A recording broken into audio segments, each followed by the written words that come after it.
Frigga and Freya are two of the most well-known of the Nordic goddesses. But could they potentially be the same being? My name is Ryan Smith, and you are listening to The Wayward Wanderer.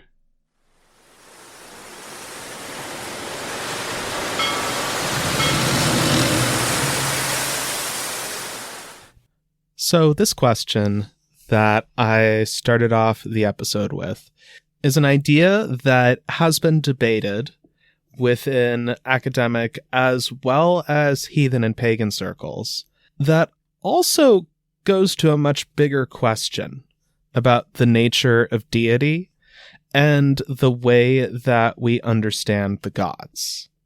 In this case, the question of whether Frigga and Freya are two distinctly different beings is what we would call hard polytheism, while the idea that Frigga and Freya are part of the same larger being and are potentially different aspects, or that same being operating in different parameters, is what is referred to as soft polytheism.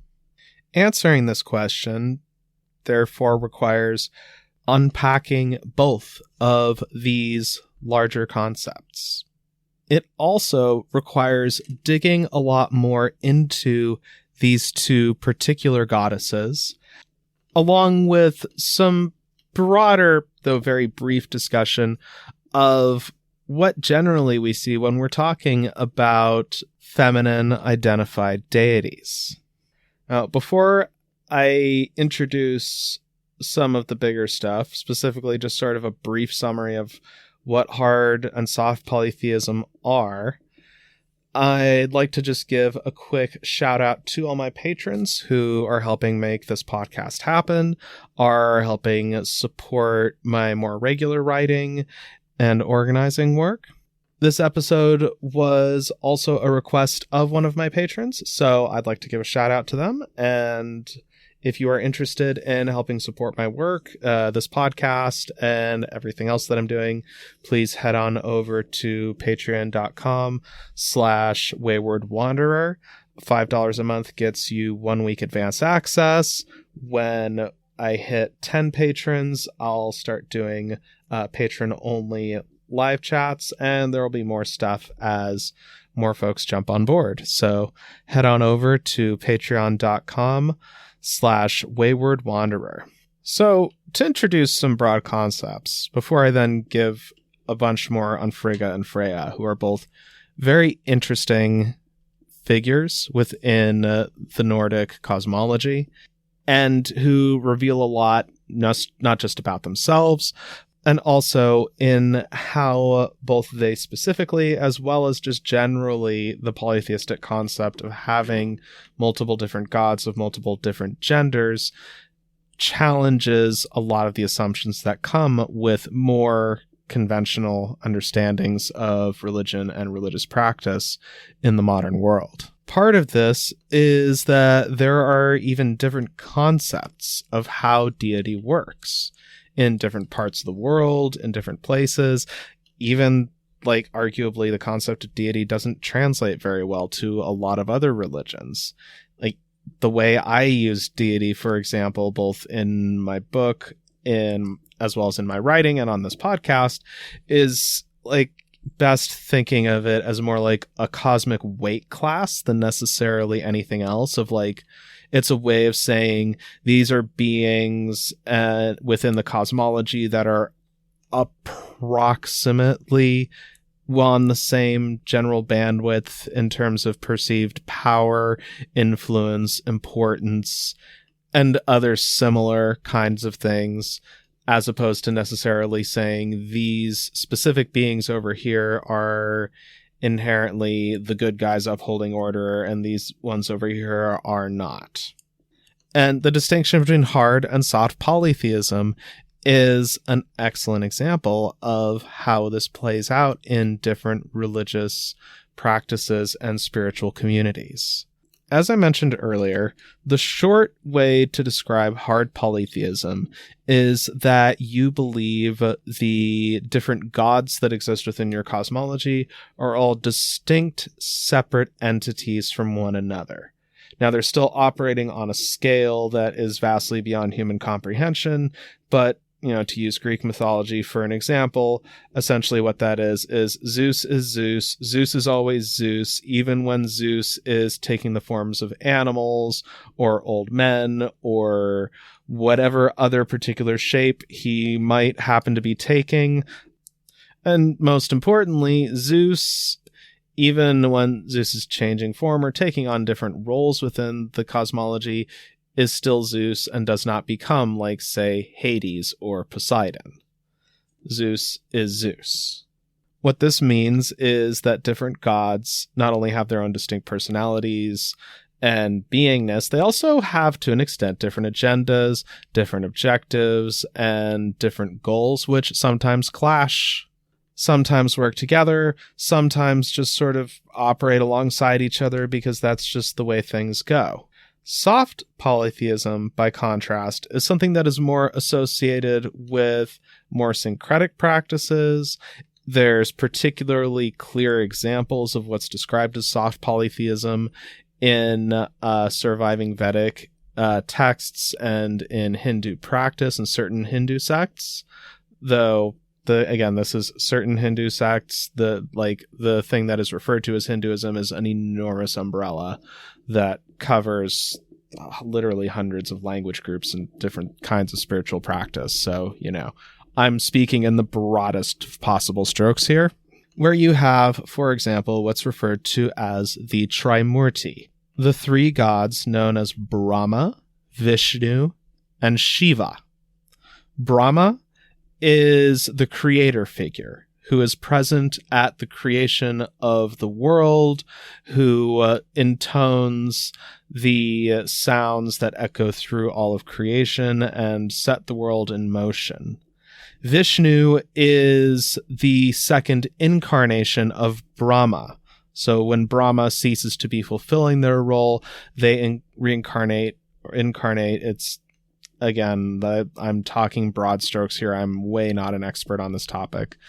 So I apologize for any mistakes, becomes Vishnu, who is the preserver. Vishnu also often in a lot of stuff in Hindu folklore and in different Hindu epics, such as the Ramayana, will incarnate as a mortal hero sometimes to fulfill particular goals and objectives. As Vishnu, this figure who was previously Brahma is now working as the preserver and resolver of problems within the present order.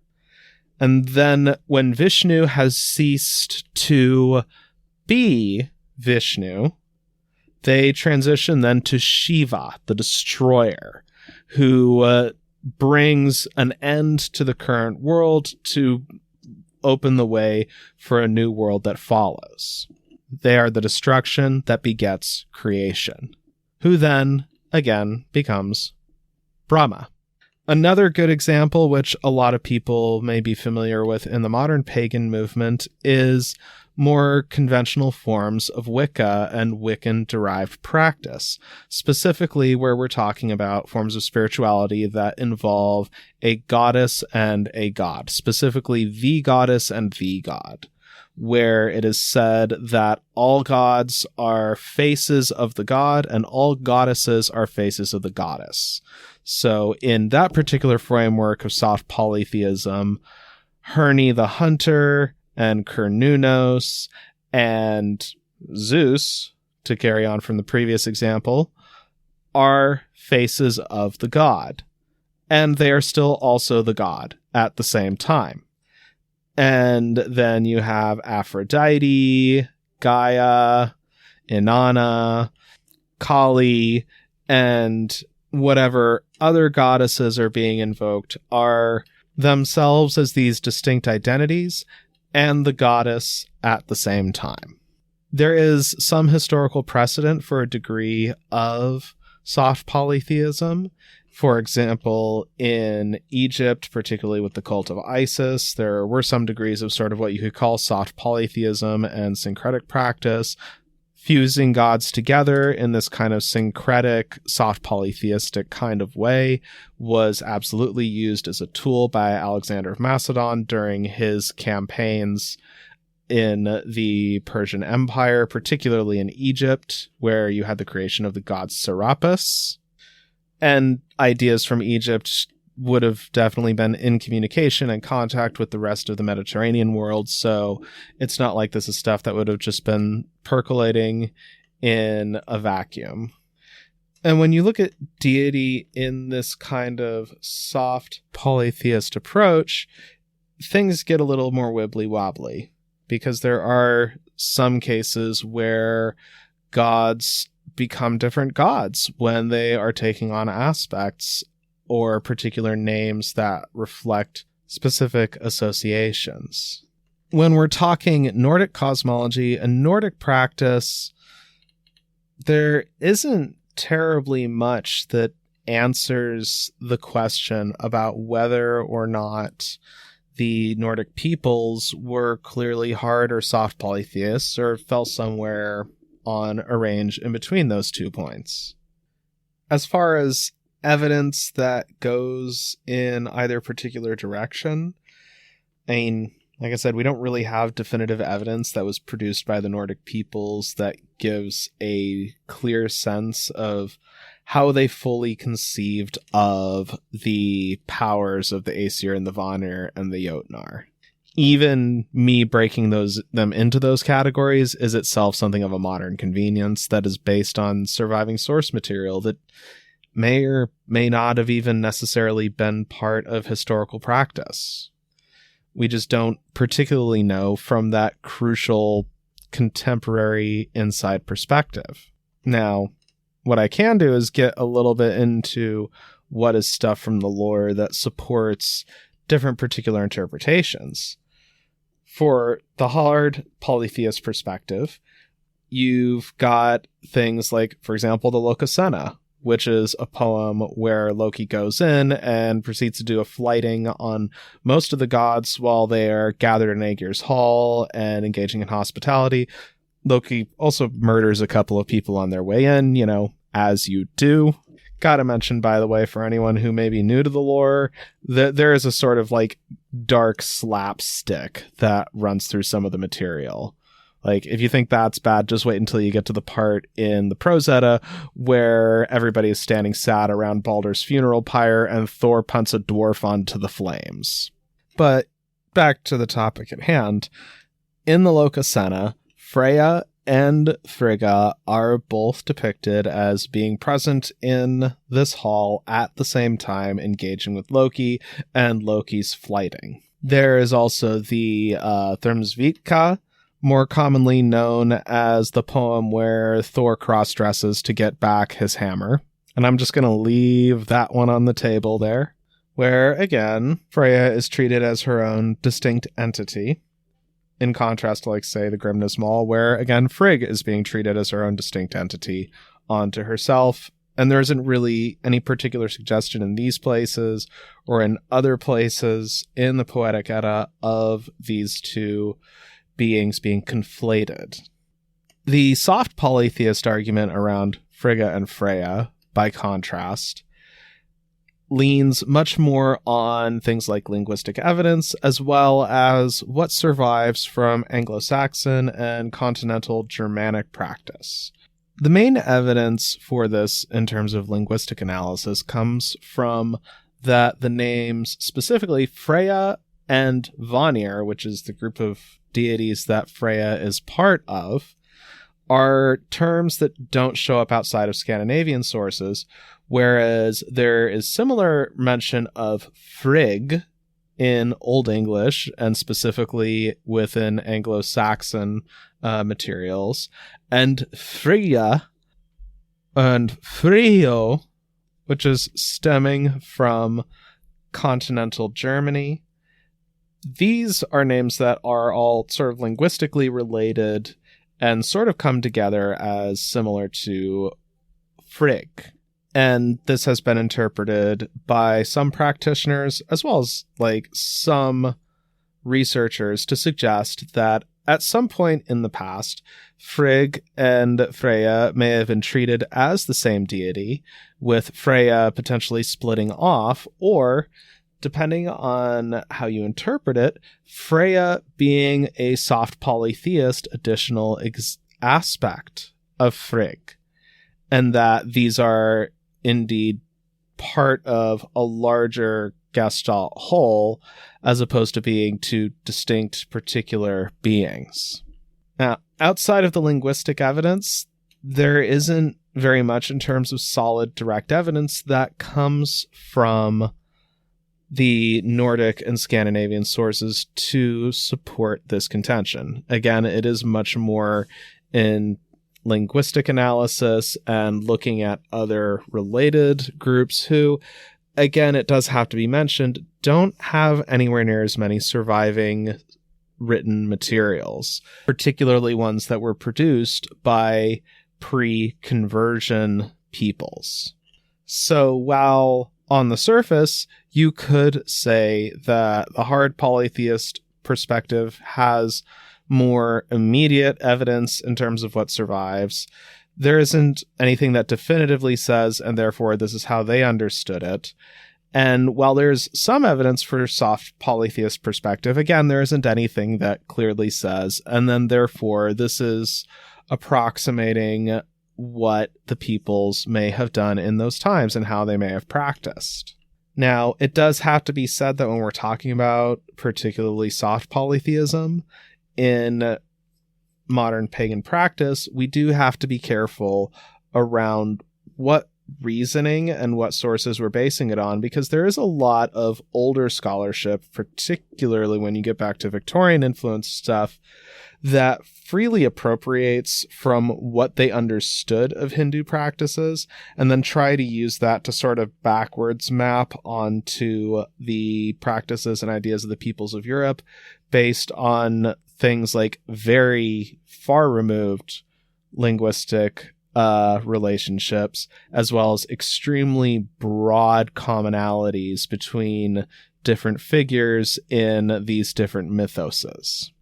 And, when you're dealing with anything that's rooted in that kind of thinking, problematic is definitely an appropriate term to keep in mind, both because of the problems of cultural appropriation and because you may be inferring a concept that we don't actually know if it was present, and the evidence for that particular understanding of the concept of soft polytheism in Scandinavia is not really thick on the ground.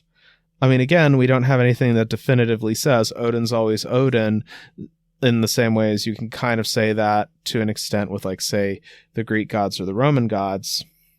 But that is, again, a question of we don't have anything definitive from that period. So how you fall on this debate really depends on your particular interpretation and understanding. For this particular case, the best way to better understand this question is to dive much deeper into Frigga and Freya, starting with Frigga.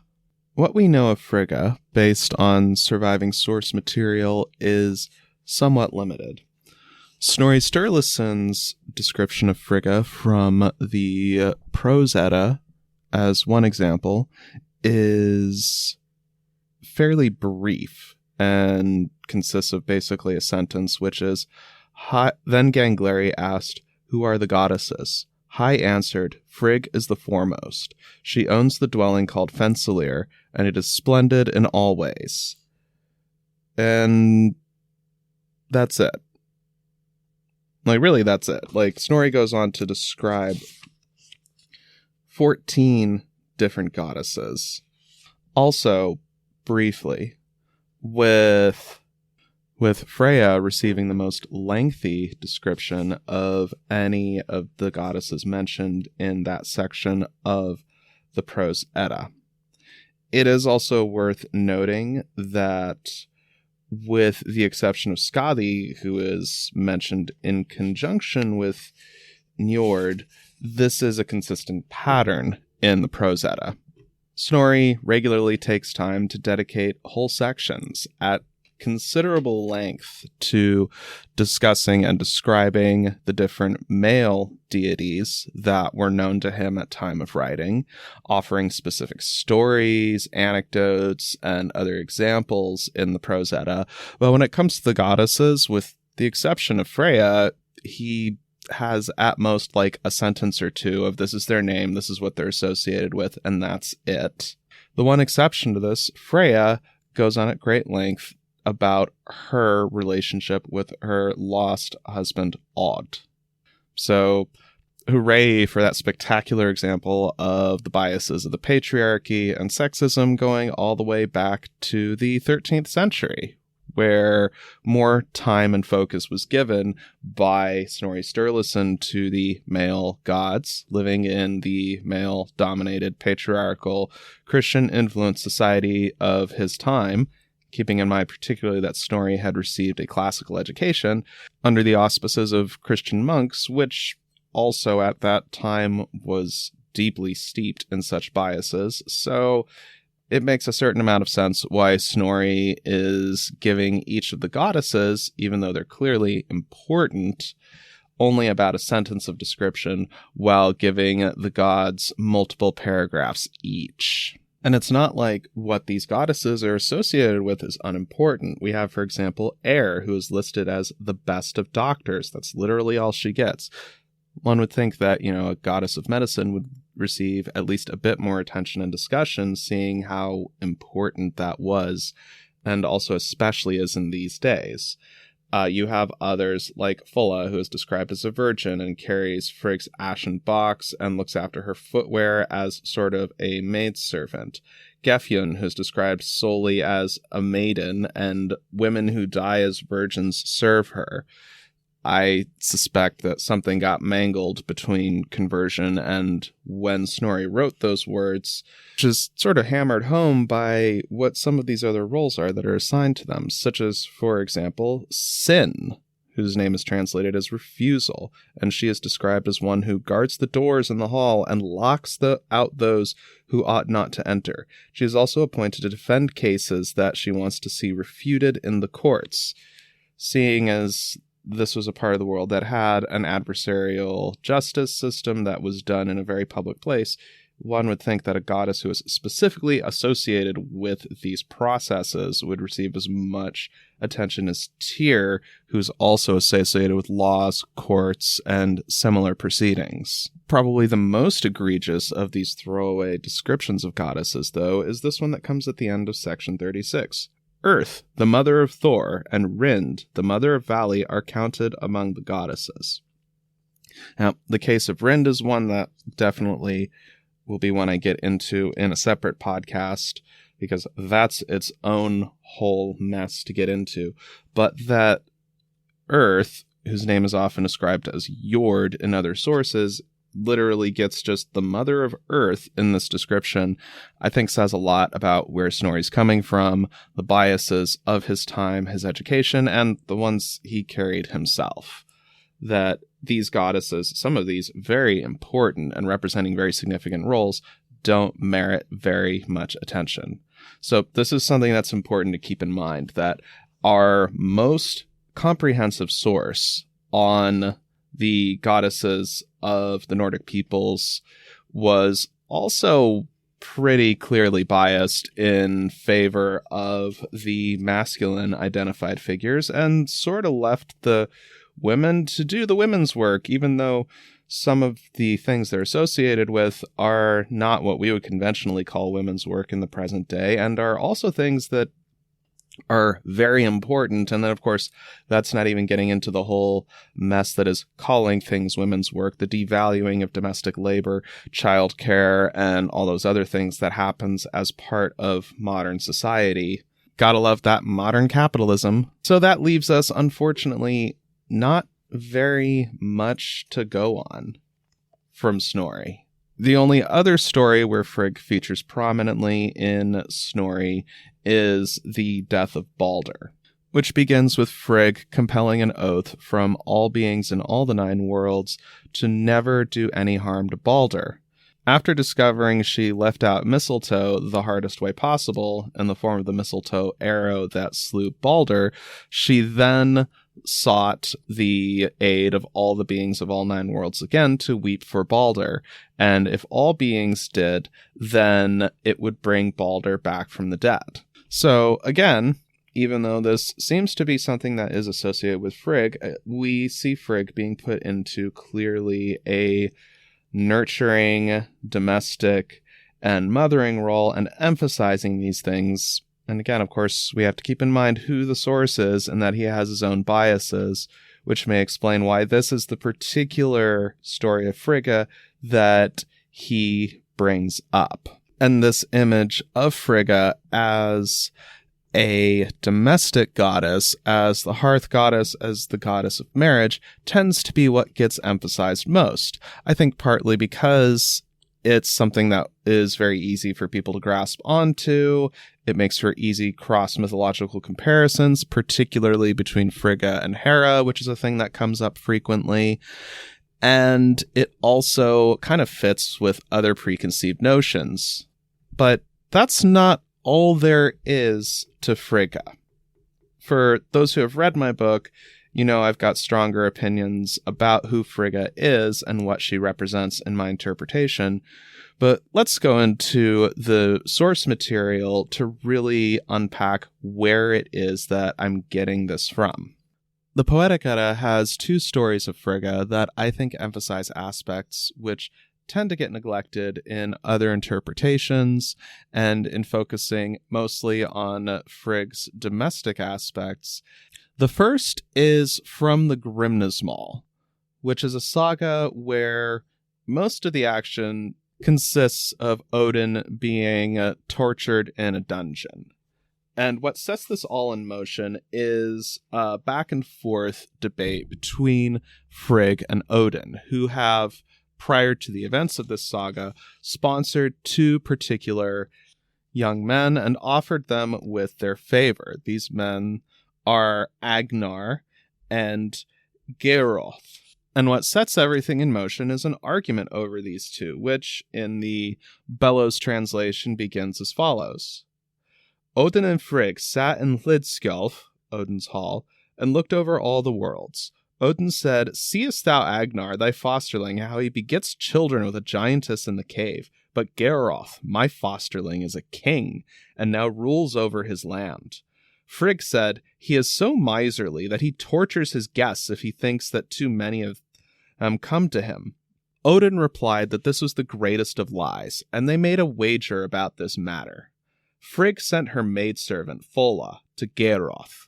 She bade the king beware lest a magician who was come thither to his land should bewitch him, and told this sign concerning him, that no dog was so fierce as to leap at him.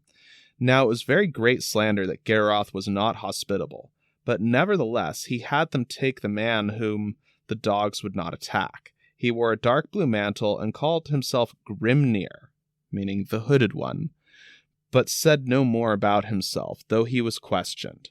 The king had him tortured to make him speak, and set him between 2 fires, and he sat there 8 nights. To fast forward a bit to the end, Odin, having seen that Geirroth is indeed miserly and inhospitable, though one could argue this is partly because Frigg sort of set him up, spends the 9th day revealing great secrets of wisdom to Geirroth's son, before then casting a curse upon Geirroth that caused him to immediately fall upon a spear and die, thus giving us one of the few examples of clear-cut divine retribution. In this case, if you're being inhospitable to a god in disguise, or just generally being inhospitable, that's not a thing the gods are very fond of. Now, when it comes to Frigg in this story, there's a couple of important things to take away. The first is that she is clearly more perceptive than Odin in how, when Odin is focusing on the glory of Geirroth, she is instead focusing on a much more direct and for the purposes of the Nordic peoples, as well as this story, critical matter of whether or not Geroth is truly fulfilling his obligations of proper hospitality. And this is not some small thing. There's lots of examples of people in other sagas and surviving source material who are described as poor hosts, as greedy and miserly, and pretty much always seen as being in the negative. And this also goes back to the much bigger thing, which I talked about in the episode about greed, of the hoarding of resources being seen as largely a negative in this time and place. Looking at you, Jeff Bezos. The second is she specifically takes steps to set up Odin for seeing the worst of Geroth. Now, you could say that for the purposes of assessing whether or not this guy's inhospitable, it's not exactly a fair test to make absolutely certain that the guest you are sending into the trap will absolutely face torture and harm. Though it does say something about Geroth that he is willing to leap to that point based on the say-so of Fulla and nothing else. Particularly because from what we see in the Havamal, hospitality was something that was pretty unconditional in terms of if the guy is not actively trying to kill you, then you are supposed to provide hospitality and shelter to them. This, by the way, is not the first time that Frigga demonstrates having potentially greater knowledge than Odin of secrets, lore, and hidden things. This is stated very directly in the Lokasena, where Freya, in offering a rebuke to Loki for shaming Frigga over the death of Balder, responds, "Mad thou art, Loki, that known thou makest the wrong and shame thou hast wrought. The fate of all does Frigg know well, though herself she says it not." And this scans with what we see in the Grimnismal, of Frigg is clearly capable of gaining great wisdom and insight, possibly even greater than Odin, and putting it to good use.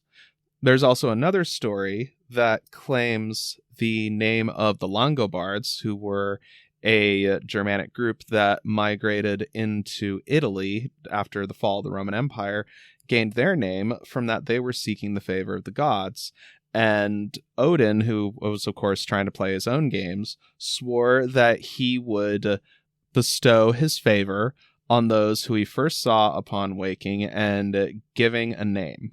So Frigga, who sought to favor these soon-to-be called Langobards, assembled a group of them and had them put on false beards on Odin's side of the bed. And when he awoke, the first words out of his mouth were, "My, what long beards you have!" Thus giving them the name Langobard and giving the favor of the god of victory to this particular group of people.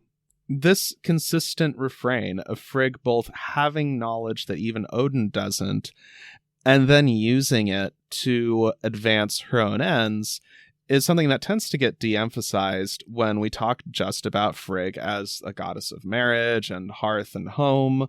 It also goes hand in hand with her reputation as being a formidable sorceress. And this is not, by the way, to devalue domestic work and the domestic spheres that Frigg is associated with. Far from it.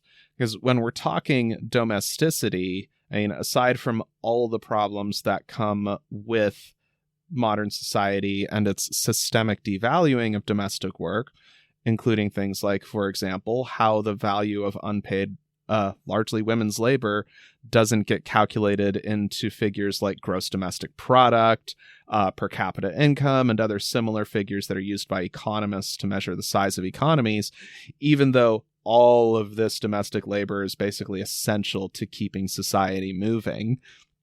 When we're talking particularly in this time period, being the lady of a hall or lady of a household meant more than just cooking, cleaning, and all that. It meant managing agriculture. It meant supervising the estate. It meant doing a lot of labor as well, including things like spinning and weaving. which are things Frigg is associated with, as best shown by the name given to the constellation known as Orion's Belt in Sweden of Frigga's distaff, namely a weaver's distaff, which was also closely associated with Scythe and sorcery. One other aspect I'd like to briefly get into on Frigga as well, both from the soft polytheism versus hard polytheism debate perspective, as well as to get a bit more of a sense of who she is and what kind of a deity she is the question of Frigga's handmaidens.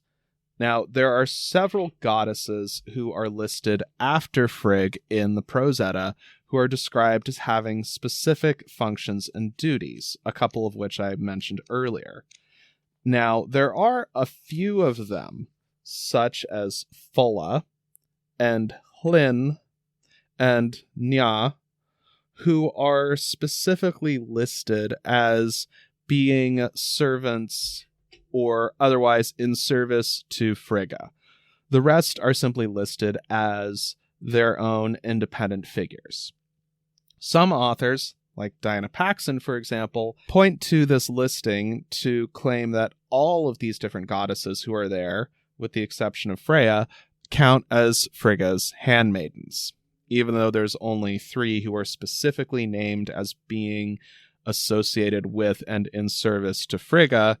Now, one could argue that possibly some of these goddesses, specifically the handmaidens, could be seen as other facets or aspects of Frigga, though the fact that they are listed as their own entities instead of being listed as other names of Frigga, as Snorri does with Freya within the same passage, suggests that these are independent powers unto themselves, and conflating all of them as being either aspects of Frigga or associated with Frigga is sort of painting too broad a brush and trying to box things in a little too neatly. I think it also sort of unconsciously reinforces Snorri's clearly patriarchal biases going into this work. So yeah, that's the long and short of Frigga, who is goddess of hearth and home, but also a goddess of knowledge, of secrets, of finding secrets, and finding information.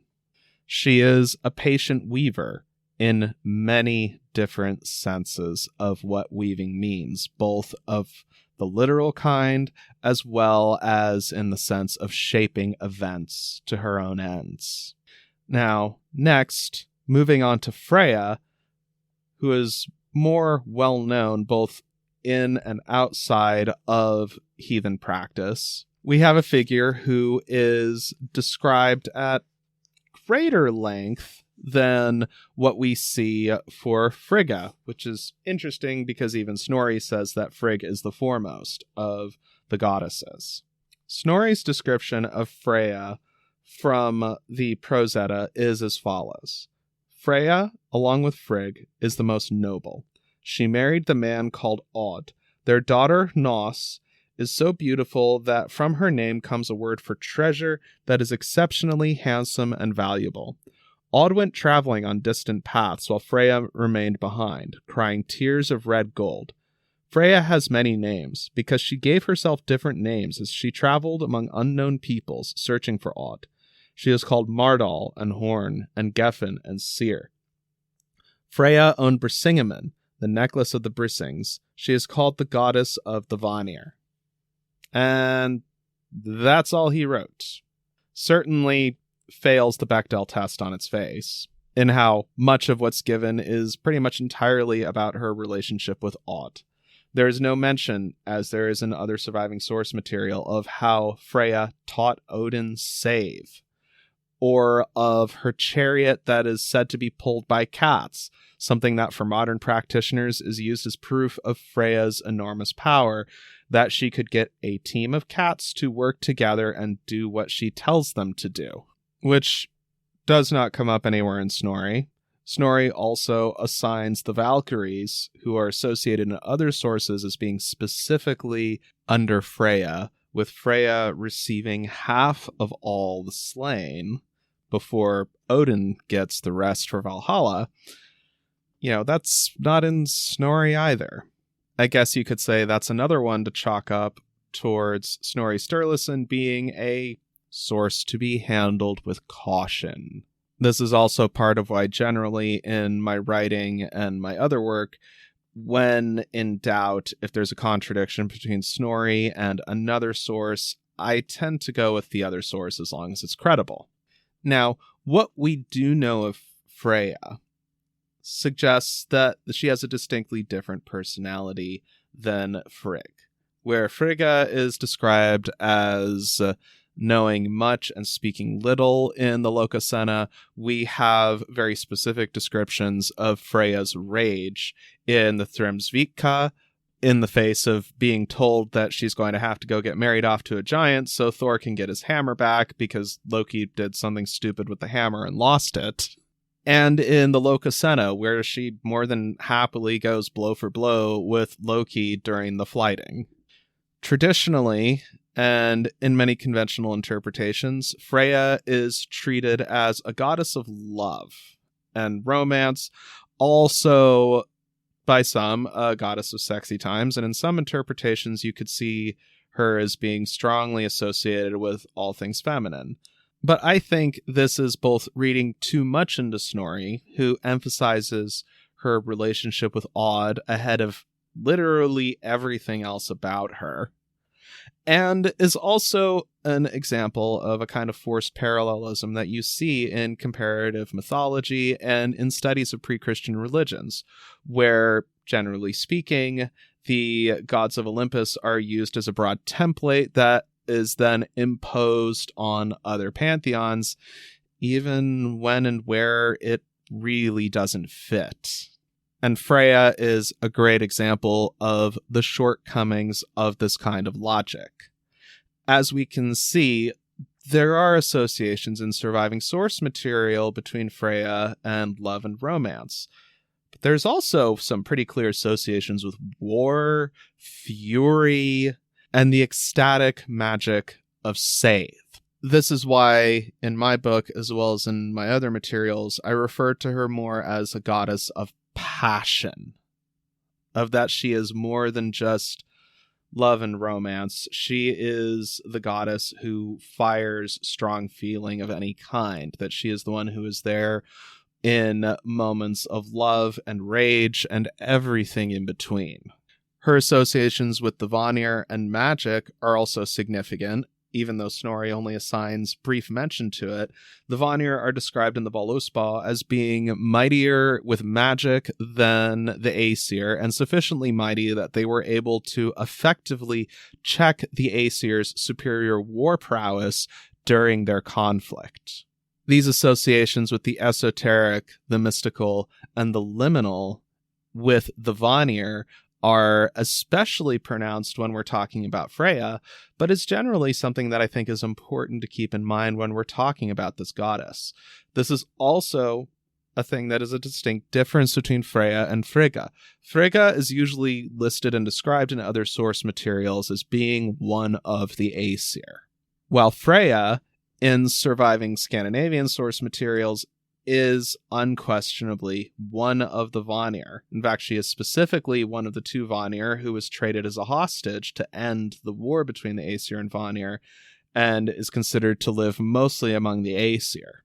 Now, this is not to say that they were not or could not be seen as having potentially been the same deity in other places.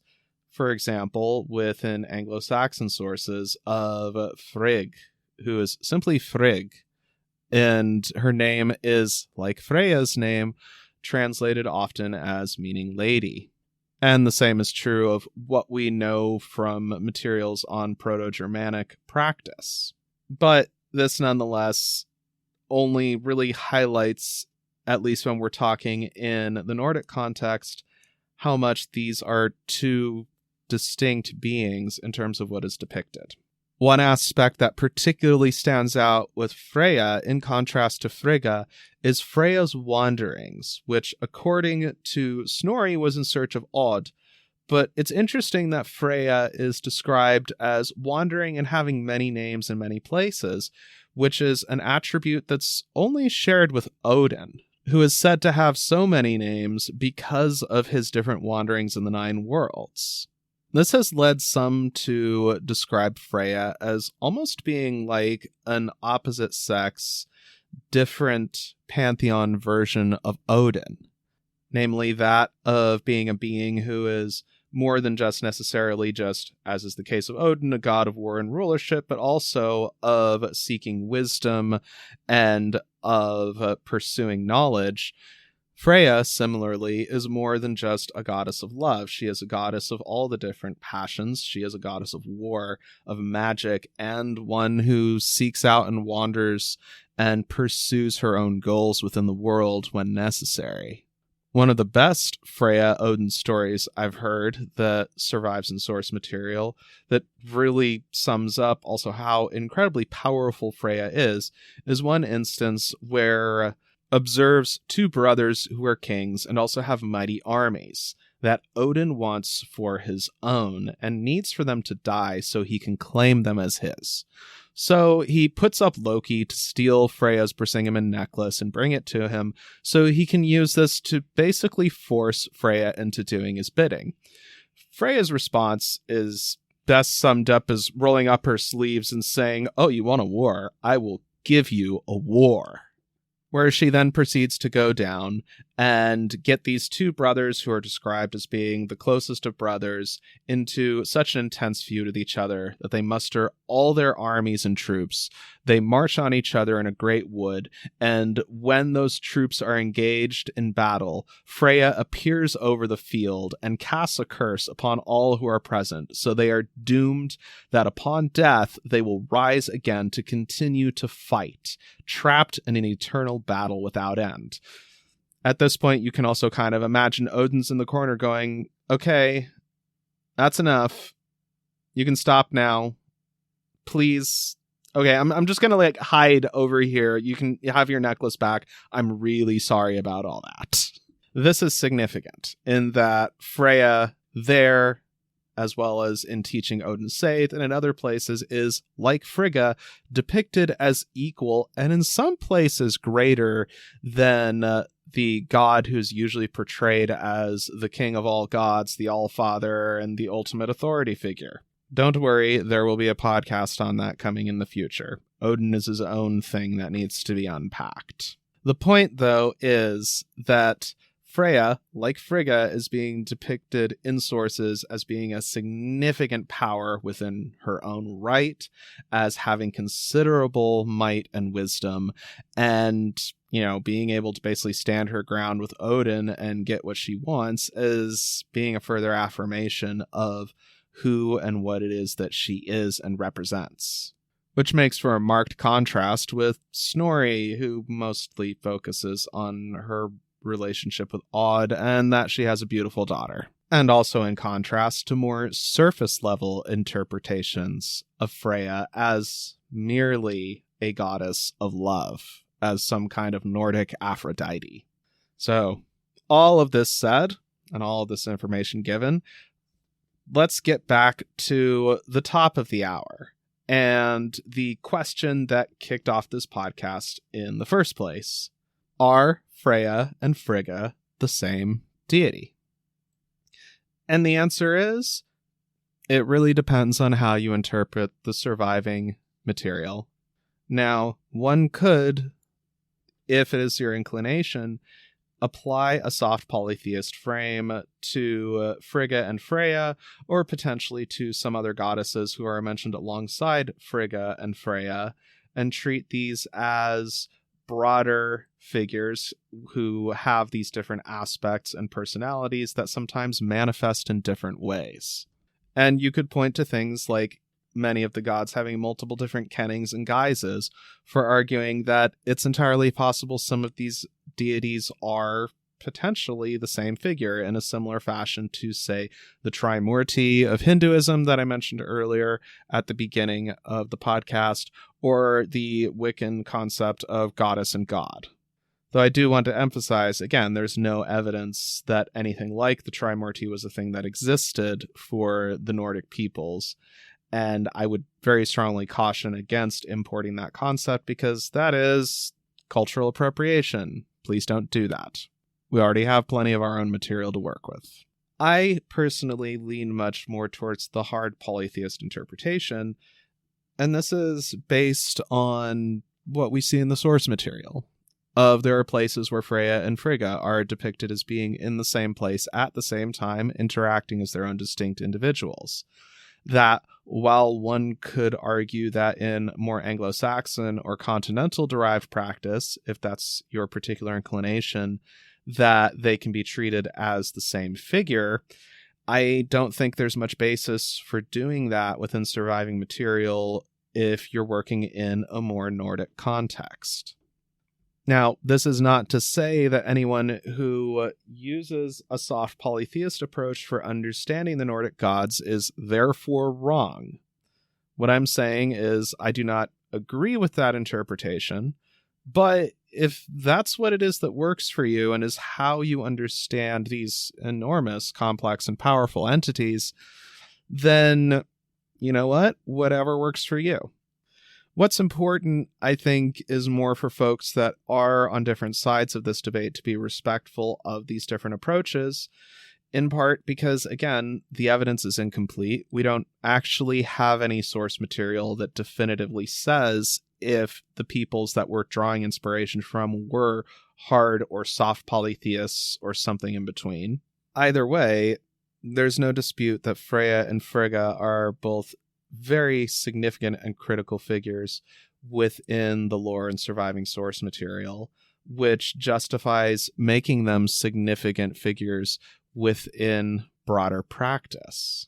Provided, of course, that we keep in mind the full complexity and range of possibility that exist with these goddesses.